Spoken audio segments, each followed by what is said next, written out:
The ship was bigger than a mountain. It hung in the black sky above Earth like a silver moon, blocking the sun and casting shadows over entire cities. People stopped in the streets and looked up. Children pointed. Old men whispered prayers. No one had ever seen anything so large, so perfect, so terrifying. The aliens called themselves the Eternal Conclave. They had ruled the galaxy for 100,000 years. 12 species, each one ancient beyond human understanding, had joined together long ago and declared themselves gods. They had conquered thousands of worlds. They had crushed every enemy. They had never known defeat. Now they had come for Earth. High Ascendant stood on the bridge of his flagship, the throne of heaven. He was tall and thin, with pale blue skin and eyes that glowed like distant stars. His robes were made of light itself. He looked down at the small blue planet below and felt nothing but mild curiosity. These humans were young.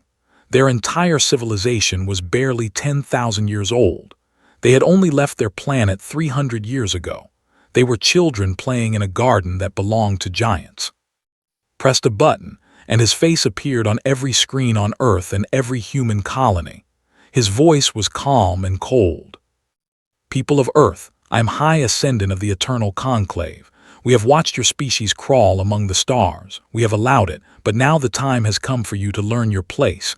You will kneel before us. You will serve us. You will accept that we are your gods and you are our servants. This is not a request. This is the natural order of the universe. Refuse and you will be erased from existence. You have one rotation of your planet to decide. The transmission ended. Far from Earth, on the edge of human space, a small research ship called the Horizon's Edge floated near an asteroid field. Captain Park watched the message on his screen. His hands were steady, but his jaw was tight. He was 42 years old. He had served in the military for 15 years before becoming an explorer. He had seen death. He had faced fear, but this was different. "Play it again," he said quietly. His crew gathered behind him. Doctor, the ship's scientist, stood with her arms crossed. She was small and serious, with sharp eyes that missed nothing.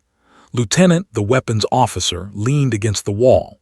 She was young but had already earned a reputation for being calm under fire. Engineer O sat in the corner, his face pale. His wife and daughter lived on Mining Station 7, in the same sector as the Conclave fleet. They watched the message again. When it finished, silence filled the room. "Gods," said finally. Her voice was flat. "They call themselves gods." "They have the power to back it up," said. "Did you see the size of that ship? Our entire fleet could fit inside it." "Size is not everything," said. She was studying something on her tablet. "I have been analyzing their transmission. Their technology is advanced, yes, but look at these energy signatures. Look at this weapon's data." She turned the screen toward the captain. "These patterns are old, very old. I do not think they have changed their technology in thousands of years." Looked at the data. He did not fully understand it, but he understood what was saying. They stopped improving. "Why would they improve?" asked. "They have won every war. They have crushed every enemy. They have had no reason to change, no reason to grow, no reason to adapt." She paused. "But we have." Before anyone could respond, the communication system crackled. A news broadcast from Earth filled the screen. The United Council, humanity's government, was meeting. Leaders argued and shouted. Some called for immediate surrender. Others demanded resistance. The debate went on and on. Then the broadcast switched to another image. Mining Station 7 made a small sound and stepped forward. The Conclave fleet had moved. A single beam of light shot from the flagship. It lasted less than a second.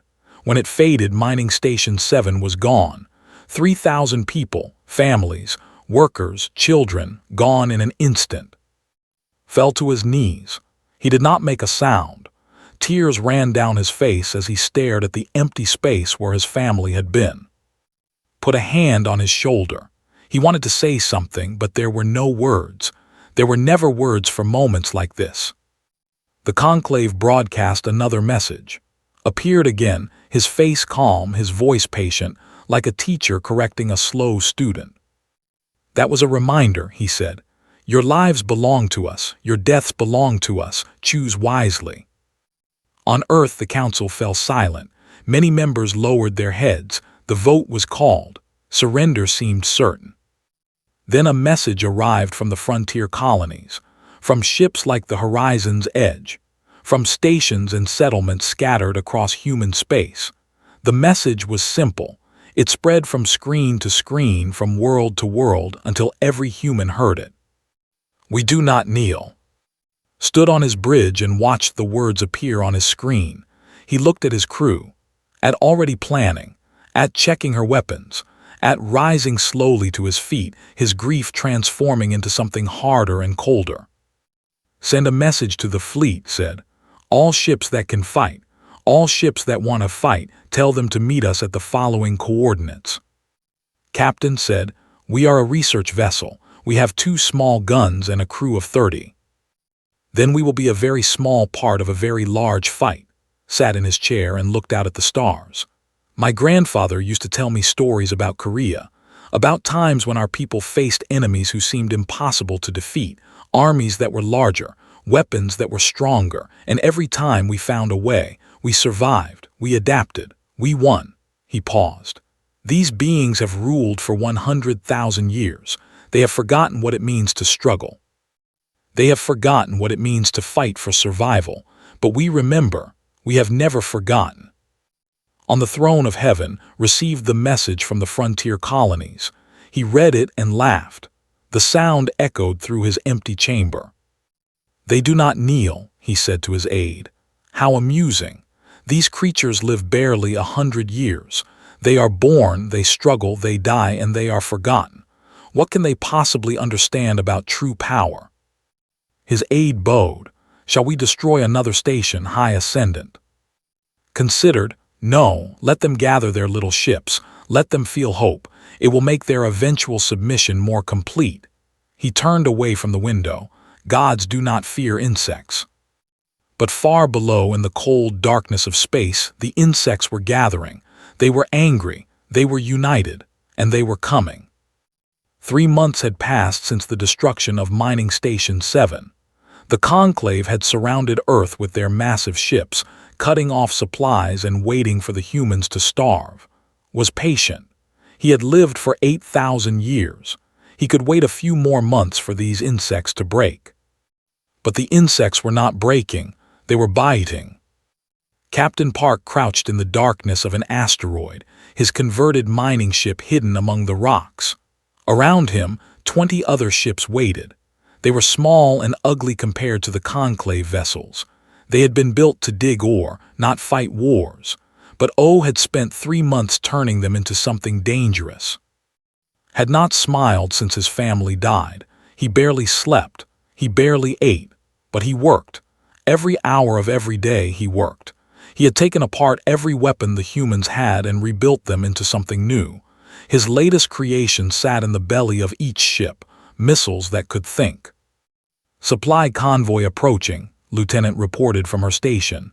6 transport ships, 2 escort vessels. Nodded, wait for my signal. The Conclave ships moved slowly through the asteroid field. Their captains were bored. They had done this route 100 times. The humans had attacked a few times in the early weeks, but their weapons had bounced off Conclave shields like rain off stone. The attacks had stopped. The humans had learned their place.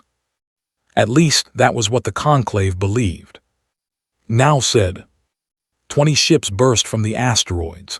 The Conclave escorts turned, their weapons powering up. They fired and their beams cut through space toward the human ships. But the human ships were already moving. They scattered in patterns that made no sense, changing direction every few seconds. The Conclave targeting systems, designed to track predictable enemies, could not follow them. Then the missiles launched. The first wave hit the escort shields and exploded. The shields held, but missiles were watching. They were learning. The second wave adjusted. The third wave adjusted more. By the fourth wave, the missiles had found the frequency of the shields. The shields fell. The escorts exploded. On the lead transport, the Conclave captain stared at his screen in disbelief. This was impossible. These were humans. They did not have this technology. They could not adapt this fast. But they had, and they were. Ship pulled alongside the largest transport. Boarding team, go. Corporal Han led the team. She was 23 years old, born on a colony world, raised on stories of Earth. She had never seen the home planet, but she was willing to die for it. She checked her weapon one last time and jumped. The airlock exploded inward, and her team rushed into the Conclave ship. The interior was beautiful, all flowing curves and soft light. It looked like a temple, not a vessel. The Conclave soldiers who met them looked like priests, wrapped in robes of shifting colors. They were not ready for humans. Shot the first one before he could raise his weapon. Her team spread out, moving fast, communicating with hand signals. The Conclave soldiers fired back, but their shots were slow, predictable. They had trained for thousands of years, but always against enemies who ran. These humans did not run. A beam caught in the shoulder. She stumbled but kept moving. Another beam hit her leg. She dropped to one knee, then pushed herself up again. Her team members dragged wounded friends forward, using their bodies as shields. The Conclave soldiers began to retreat. "They are falling back," one of his teammates said, surprise in his voice. "Keep pushing," ordered. Blood ran down her arm, but she did not notice. "Find their commander." They found him in the central chamber. Lord, a high noble of the Conclave, stood behind a line of guards. He was older than his blue skin faded to gray, his eyes dim. He watched the humans approach with something that might have been curiosity. "You cannot win," he said. His voice was calm, almost kind. "You must understand this. We have ruled for 100,000 years. We have seen 1,000 species rise and fall. You are brave, but bravery is not enough." Shot the guard to his left. "Move." Blinked. "You would threaten me. Do you know what I am?" "You bleed," said. "That is all I need to know." She shot the guard to his right. The remaining guards dropped their weapons. An hour later, Lord sat in a human cell on a human ship. His silver blood dripped from a wound on his arm where had grabbed him too hard. He stared at it as if he had never seen his own blood before. Perhaps he had not. On the throne of heaven received the report. His aide stood before him, trembling slightly. "Lord has been captured, High Ascendant. The supply convoy is destroyed. We have lost 2 escort ships and 6 transports." Said nothing. He called up an image on his screen, bound and bleeding, surrounded by human guards. The humans were small and dirty and tired, but they were smiling. "This is impossible," whispered. "High Ascendant, there is something else." The aide hesitated. "The humans are broadcasting the image. Every species in the sector can see it. They are showing the galaxy that a god can be captured, that a god can bleed." Felt something strange in his chest, a tightness, a coldness. He did not recognize it at first. He had not felt it in thousands of years. "What is this feeling?" he asked. His aide bowed lower. "I believe it is fear, High Ascendant." Fear tested the word. It felt wrong in his mouth. Gods did not feel fear. Gods did not bleed. Gods did not lose. But was bleeding, and the humans were still fighting. Far away, on a damaged ship limping back to human space, Corporal Han finally allowed herself to sit down. A medic was working on her wounds. She had 3 holes in her body, and she had lost more blood than she could spare. But she was alive. "Private No," the medic shook her head as she worked. "You should be dead, Corporal. Anyone else would be dead." Smiled weakly. "Humans are stubborn." "That is not stubbornness. That is insanity." Maybe, closed her eyes, but it worked. They saw us. They saw that we do not stop. They saw that we do not break, and now they are afraid. She laughed softly. "God's afraid of us. My grandmother would never believe it." In his cell, Lord touched the wound on his arm again. The bleeding had stopped, but the memory remained. He had lived for 12,000 years. He had seen empires rise and fall. He had believed himself immortal. Now he understood the truth. He was not a god. He had never been a god. He was simply old and powerful and convinced of his own divinity. But these humans, these brief, burning creatures, they knew something he had forgotten. They knew they could die, and because they knew it, they were not afraid of it. That realized was their true strength, not their weapons, not their ships. Their acceptance of death made them more alive than he had ever been. He looked at his silver blood and wondered what else he had forgotten. 1 year had passed since the war began. Humanity had lost 2 colony worlds. Millions were dead. Cities had burned. Ships had fallen from the sky like metal rain, but humanity was still fighting. And across the galaxy, other species were watching. The Conclave had ruled for 100,000 years. In that time, they had conquered thousands of worlds and enslaved hundreds of species. Those species had served in silence, believing that the Conclave were truly gods, that resistance was not only impossible but wrong. How could you fight against divine beings? But now they saw something new. They saw humans, small and weak and short-lived, standing against the gods. They saw human ships destroying Conclave vessels. They saw a Conclave lord bleeding in a human cell, and they began to whisper, "If the humans can fight, why can we not?"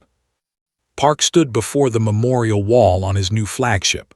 The wall was covered with names, thousands of names. Each one was a person who had served under his command and died. He touched them gently, one by one, reading them in silence. "You come here every day," Commander Shin said behind him. She was his second in command now, a tall woman with gray hair and calm eyes. She had been a freighter captain before the war. Now she commanded a battle cruiser. "I owe them that much," said. "They died following my orders. They died fighting for their people. There is a difference." Step beside him. "You cannot carry all of them, Admiral. The weight will crush you." Smiled slightly. "Admiral, I still do not like that title." "Too bad, you earned it." Looked at the wall. "We lost the colony on Shin last week, but we destroyed 3 Conclave destroyers. The exchange rate is improving." The exchange rate shook his head. "We measure victory in how many of us die compared to how many of them die. That is not victory, that is survival. For now, survival is enough." On a small medical ship far from the front lines, Doctor was having a different kind of conversation. Her room was dark, lit only by the glow of her communication screen. On that screen, a Conclave scientist looked back at her. His name was. He was young by Conclave standards, only 2,000 years old. He had spent his entire life studying ancient technology, trying to understand the machines that powered Conclave civilization. Most of his people had lost interest in such questions long ago. They used the machines without understanding them. They did not care how things worked, only that they worked. But was different, was curious. "Your theory is correct," he said too. His voice was quiet, nervous. If anyone discovered he was talking to a human, he would be executed. The Conclave founders were not gods. They were survivors. Their original world was dying, so they fled into space. They found something ancient, technology from a civilization that existed before any of us. Leaned forward. "What kind of technology?" "Everything, ships, weapons, medical devices that could extend life indefinitely. The founders used these tools to conquer their neighbors. Then they conquered their neighbors' neighbors. With each victory, they grew more powerful. And with each victory they became more convinced of their own divinity. But they did not create any of it. No, they only used what they found." Looked down. "We have not invented anything new in 80,000 years. We did not need to. We had everything. We were comfortable. We were safe." He looked up again. "We were dying without knowing it." Sat back. She had suspected this, but hearing it confirmed changed everything. The gods were not gods. They were thieves who had grown lazy on stolen treasure. "Why are you telling me this?" she asked. Was silent for a moment. "Because I have watched your people, I have seen how you fight, how you adapt, how you create new weapons and new strategies every day. Your species has existed for a fraction of our time, and yet you are more alive than we have been in." He paused. "I want to remember what that feels like. I want to be curious again. I want to grow." The connection ended, sat alone in the darkness thinking. On the front lines, Private First Class No knelt beside a wounded soldier. But this soldier was not human. He was conclave. His blue skin was pale, his breathing weak. He had been left behind when his unit retreated. He was dying. His commander stood over her. "Leave him. We do not have supplies to waste on the enemy." Did not move. "He is not the enemy right now. He is a patient. He would not do the same for you." "I know," opened her medical kit. "That is what makes us different." She worked for an hour. She sealed his wounds, stabilized his breathing, gave him fluids. When she finished, the conclave soldier opened his eyes and looked at her with confusion. "Why?" he asked. His voice was weak. "Why would you save me? I have killed your people. I have burned your worlds." Packed her kit. "Because I can. Because I have the power to let you die, and I choose not to. My grandmother used to say that power means nothing unless you use it for mercy." She stood up. "You will be taken prisoner. You will be treated fairly. When the war ends, you will go home." The soldier stared at her. In 800 years of life, no one had ever shown him mercy. He had not known such a thing existed. "What is your name?" he asked. "No. I will remember it." 3 months later, that soldier defected to the human side. He brought with him detailed plans of conclave defensive positions. He told the humans everything he knew, and when they asked him why, he said simply, "A human saved my life. She did not have to. She chose to. I want to understand why." He was the first conclave defector. He was not the last. On the throne of heaven, called the full conclave council together for the first time in 10,000 years. 12 species gathered in the great chamber, their representatives ancient and proud. But there was fear in their eyes now, fear they could not hide. "The war is not going as planned," one elder said. "The humans are stronger than we expected, and other species are beginning to question our authority. There are reports of unrest on a dozen worlds." "We will crush them," another elder said. "We always crush them." "Can we?" the first elder looked at. "We have not faced a true challenge in 80,000 years. Our soldiers have forgotten how to fight real enemies. Our scientists have forgotten how to innovate. We are using the same weapons our ancestors used, and the humans are adapting to them." Raised his hand for silence. The chamber went quiet. "There is a solution," he said. "One we have never needed before, but these are unusual times." "What solution?" an elder asked. Stood the Genesis Archive, the weapon that the founders found alongside everything else, a weapon that can destroy stars, sterilize entire systems. He paused. "If we cannot defeat these humans, we will end them. We will end everyone, and then we will start again as our ancestors did." Silence filled the chamber. Even the elders, ancient and cold, felt something at those words. "That would kill billions," one finally said. "Not just humans, hundreds of species." "Yes," looked at him. "But we would survive, we would remain, and in 1,000 years no one would remember the humans at all." The vote was called. It was not unanimous, but it passed. The Genesis Archive would be activated, and the galaxy would burn. Major sat alone in his intelligence room, surrounded by screens and data streams. He had been awake for 3 days. His eyes were red, his hands shaking from too much coffee, but he could not sleep, not after what he had found. The Genesis Archive. He had intercepted fragments of conclave communications, pieced together from 100 different sources. Most of it was encoded, but the humans had captured enough conclave technology to crack the simpler codes, and what he found made his blood turn cold.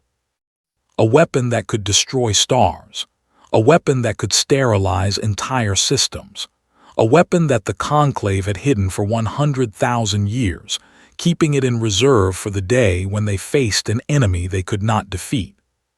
That day had come. Ran the calculations again and again. The archive was located in a hidden station at the edge of Conclave space. If activated, it would begin a chain reaction that would spread across the galaxy. Every inhabited system would be wiped clean. Every species, every civilization, every life form, trillions of souls, gone. The Conclave would survive in their protected bunkers. They would emerge into an empty galaxy and start again, as they had always planned. Contacted Admiral Park immediately. 1 hour later, the human command staff gathered in the war room. The faces around the table were tired, and they had been fighting for over a year. They had lost friends, family, entire worlds, but they were still here. Showed them the data. No one spoke. Finally, Commander Shin broke the silence. How long until they can activate it? 3 weeks, said. Maybe less. They are gathering their fleet around the station to protect it while they prepare. Can we stop it? Lieutenant asked. Not with our current forces. They have over 200 ships guarding the station. We have 60. Paused. And the station itself is the size of a small moon. It has shields that could withstand a supernova. Doctor stepped forward. The shields are old technology. They work on the same principles as every other Conclave shield. If we can find the frequency, we can break them. That would require getting close enough to analyze them, said. No ship could survive that long against 200 enemies. The room fell silent again. He walked to the window and looked out at the stars. Somewhere out there, his people were fighting and dying. Somewhere out there, the Conclave was preparing to murder the galaxy. We cannot defeat them alone, he said quietly, but we are not alone. He turned back to the room. Send a message to every species in the galaxy. Tell them what the Conclave is planning. Tell them that if they do not act, they will die alongside us. Tell them that the gods have decided to destroy everything rather than admit defeat. They might not believe us, said. Then send them the proof, all of it, every piece of data we have. Let them see for themselves. The message went out. It spread across the galaxy like fire. Species that had served the Conclave for thousands of years learned the truth. Their gods were not planning to protect them. Their gods were planning to kill them. Within days, the galaxy began to change. On a dozen worlds, uprisings began. Conclave garrisons found themselves surrounded by former servants. Supply lines were cut. Ships were sabotaged. The great empire that had stood for 100,000 years began to crack. But the Genesis archive remained, and the Conclave fleet still guarded it. Admiral Park called for volunteers. He explained the mission clearly. They would attack the archive station directly. They would break through the enemy fleet. They would find a way to destroy the weapon. Most of them would not survive. Every single crew volunteered. Sergeant was the first to sign up. He was 40 years old, a veteran of 20 engagements. He had a wife and 2 children on Earth. He had every reason to live. Why? His commanding officer asked him. Shrugged, someone has to be first. Might as well be me. The attack began at dawn Earth time. 60 human ships jumped into the archive system and immediately came under fire. Conclave weapons tore through space, seeking targets. Human ships exploded. Human crews died. But they kept coming. Engineer O had prepared something special for this battle. His adaptive missiles had improved since the first convoy attack. Now they could learn in seconds instead of minutes. The first wave hit the Conclave shields and failed. The second wave adjusted. The third wave broke through. Conclave ships began to die. But there were too many of them. For every Conclave ship destroyed, 2 more took its place. The human fleet was being torn apart. Commander Shin stood on the bridge of her cruiser watching the battle unfold. Her ship had taken heavy damage. Half her crew was dead, but they were close now, so close to the station. "Admiral," she said into her communicator, "we cannot break through. Their formation is too strong." His voice came back heavy with pain. "Fall back, regroup, we will find another way." Looked at the station. She could see the Genesis archive through a massive sphere of ancient metal, pulsing with deadly energy. Inside that sphere, the Conclave was preparing to murder the galaxy. She thought of her on Earth. She thought of the future they deserved. She thought of all the species who would die if she failed. "I have a way," she said quietly. "No, that is an order, fall back." "I am sorry, Admiral. This order I cannot follow." She cut the communication. Then she turned to her crew, the 30 men and women who had survived this far. "You can reach the escape pods," she told them. "There is still time." No one moved. "Commander," her helmsman said, "we did not come this far to leave now." Smiled. It was the saddest smile any of them had ever seen. "Then let us give them something to remember." She pushed the engines to full power. Her crippled ship shot forward straight toward the station. Conclave weapons fire surrounded them, tearing away pieces of the hull. Crew members fell. Systems failed, but the ship kept moving. In the final seconds, opened a channel to every human ship, every human world, every being listening. "The candle gives no thought to the darkness it drives away," she said. Her ship struck the station's main reactor housing. The explosion was visible across the system. The shields flickered, then failed. The chain reaction spread through the station. The Genesis archive began to collapse. On the throne of heaven screamed. He had never screamed in his life. He did not know he could make such a sound. What did she do? Why would she do that? A human prisoner stood before him, captured in the battle. He was young, barely 20, covered in burns and blood, but he looked at with eyes that held no fear. "She did what humans do," the prisoner said. "She died for strangers. She died for people she never met, species she never knew. She died for tomorrow." He paused. "Can your God say the same?" Stared at him. The prisoner was chained and wounded. He could not move, could not fight, and yet felt something he had never felt before. Something beyond fear, something like awe. "You are insects," he whispered. "You live for a moment and then you die. How can you sacrifice so much for so little?" The prisoner smiled. It was the same sad smile had worn at the end. "Because that moment matters," he said. "Every second matters. That is what you forgot. That is what makes us strong." The Genesis archive exploded. The ancient weapon that could have destroyed the galaxy tore itself apart. Debris scattered across space. The Conclave fleet, damaged and demoralized, began to retreat. And across the galaxy, beings who had watched the battle saw what humanity had done. They saw a woman sacrifice herself to save them all. They saw humans fight and die for strangers. They saw something the gods had never shown them. They saw hope. After the destruction of the Genesis archive, the Conclave Empire began to crumble. Species that had served in fear for thousands of years rose up and demanded freedom. Conclave soldiers, who had never known defeat, found themselves fighting on 100 fronts against enemies who no longer believed in gods. The war was not over, but the end was visible now, like dawn appearing on the horizon after a long night. Admiral Park sat in his quarters, alone with his thoughts. On his desk was a photograph of Commander Shin, smiling in better times. Next to it was a list of names, a list that grew longer every day.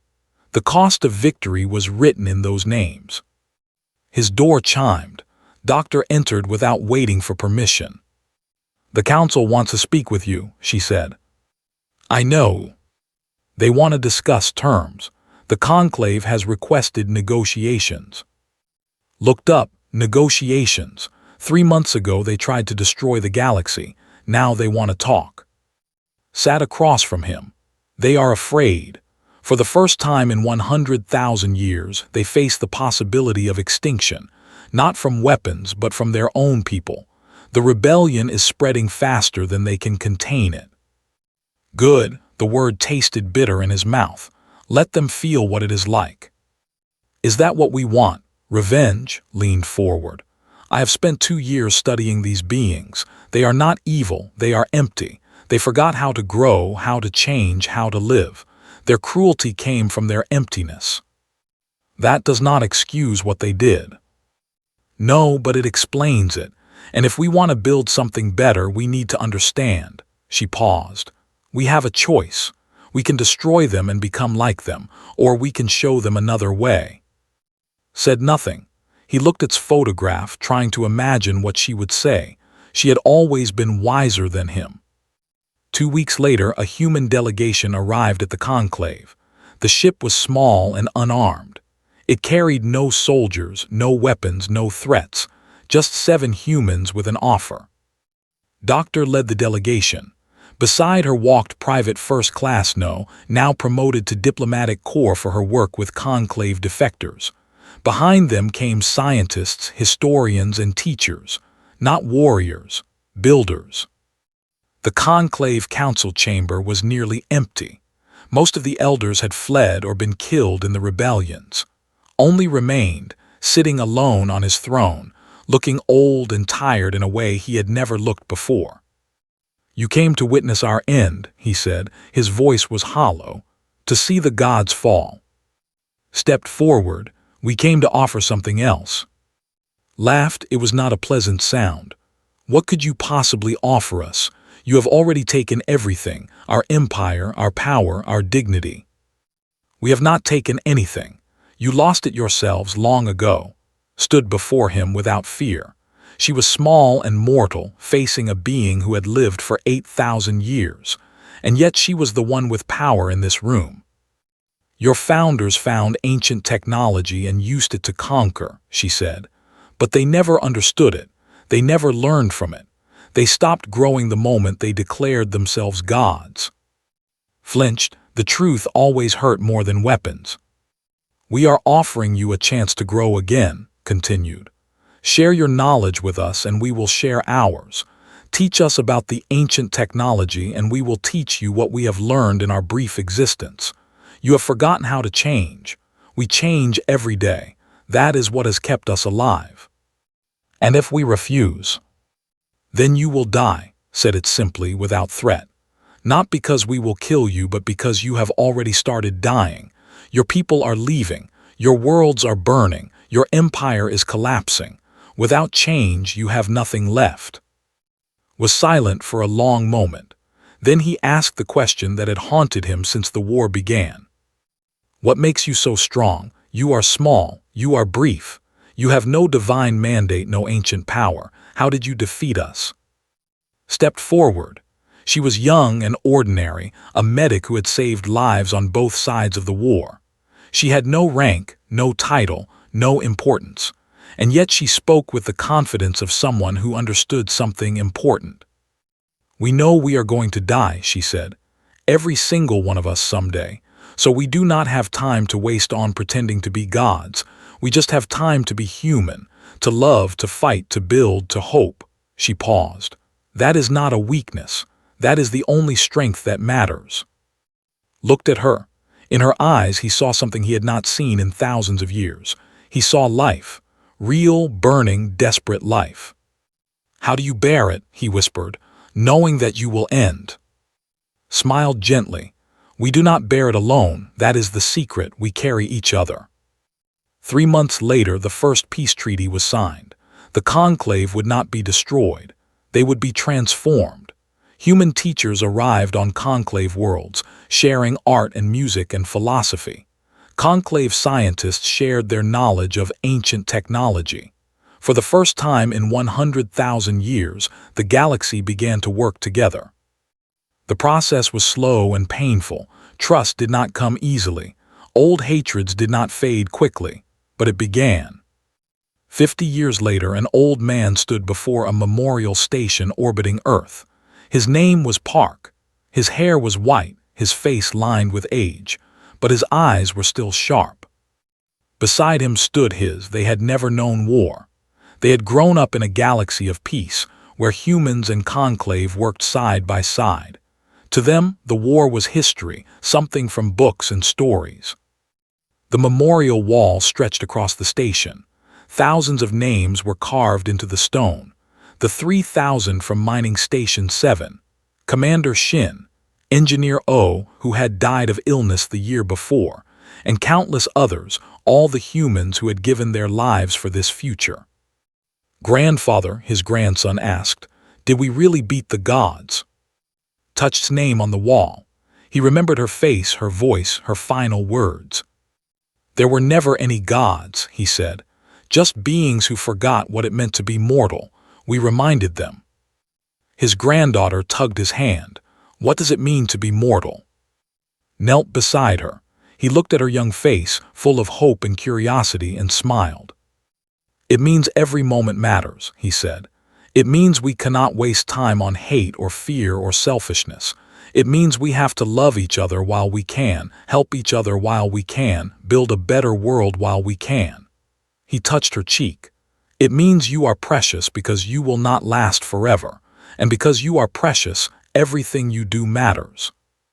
She nodded, not fully understanding but remembering. Far away, a new ship departed from the orbital station. Its crew was diverse. Humans worked alongside former conclave species, learning from each other, arguing with each other, laughing with each other. They carried no weapons of mass destruction, no claims of divinity. Just curiosity, courage, and the belief that tomorrow could be better than today. They were heading into unknown space, searching for the ancient civilization that had left behind the technology the conclave found, searching for answers, searching for the next chapter. Watched the ship disappear into the stars. He thought about all the people who had died to make this moment possible. He thought about, and the young prisoner who had faced without fear. He thought about the countless ordinary humans who had done extraordinary things. They called themselves gods, he thought, and we showed them what strength really means. The stars shone bright and cold and eternal, but between them, small and warm and alive, humanity continued forward, always forward. Because that was what humans did. They survived, they adapted, they grew. And they never, ever gave up.